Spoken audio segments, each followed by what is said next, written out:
इचलकरंजी शहरातील साखरपे हॉस्पिटल परिसरातील महापालिकेच्या खुल्या जागेवर अनधिकृत बांधकामावर अखेर महापालिकेने धडक कारवाई करत अतिक्रमित घरे जमीनदोस्त केली। या कारवाई दरम्यान कोणताही अनुचित प्रकार घडू नये यासाठी मोठा पोलीस बंदोबस्त तैनात करण्यात आला होता।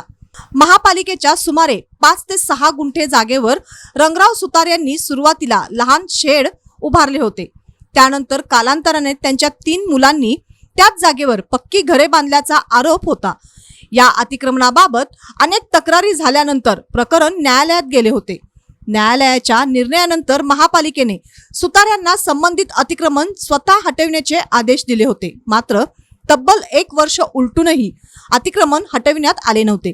त्यामुळे अखेर महापालिकेने कठोर भूमिका घेत सोमवारी सकाळी कारवाईचा बडगा उगारला। महापालिकेचे अधिकारी, कर्मचारी, अतिक्रमण विभागाचे पथक तसेच जेसीबीच्या सहाय्याने अनधिकृत बांधकाम हटविण्याची मोहीम राबविण्यात आली।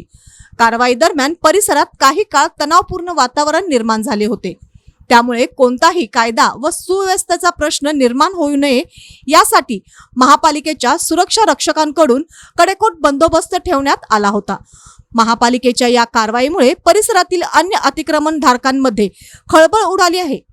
दरम्यान महापालिकेने शहरातील सार्वजनिक जागांवरील अतिक्रमणे हटविण्यासाठी आगामी काळात आणखीन कठोर मोहीम राबविण्याचे संकेत दिले आहेत।